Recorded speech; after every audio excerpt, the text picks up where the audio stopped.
Today, we're diving into subclinical pellagra, which is essentially a mild form of vitamin B3 niacin deficiency.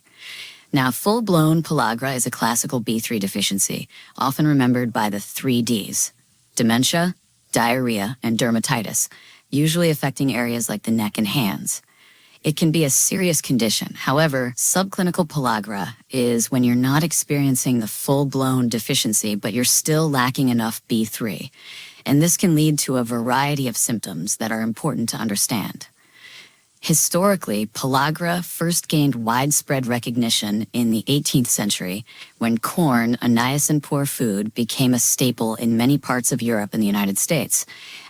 People consuming diets heavy in corn without proper preparation methods developed pellagra. By the early 20th century, Dr. Joseph Goldberger discovered that pellagra was linked to a poor diet, specifically a lack of niacin. However, it took much longer for the medical community to recognize subclinical niacin deficiency, the milder form of pellagra that we're discussing today. One significant neurological condition linked to B3 deficiency is called neurasthenia, which is essentially exhaustion of the central nervous system.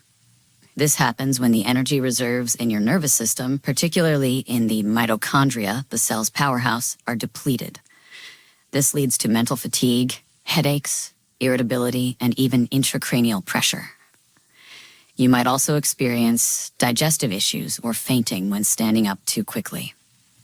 By the mid-20th century, food fortification programs added niacin to staples like bread and cereals, which significantly reduced cases of full-blown pellagra.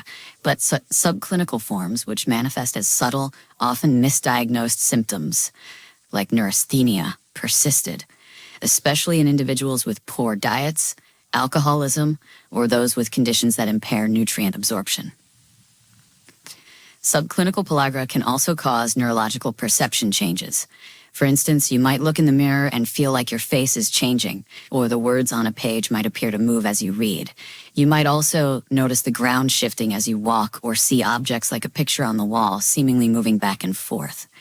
Your senses could be affected too, like losing your sense of taste or smell. Sometimes, you might even smell things that aren't actually there.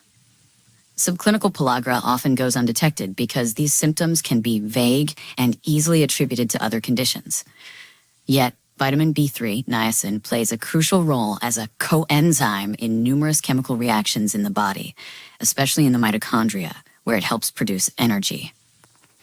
The chronic depletion of niacin can have serious consequences over time, even if the deficiency isn't immediately obvious. So, how can you become depleted in B3?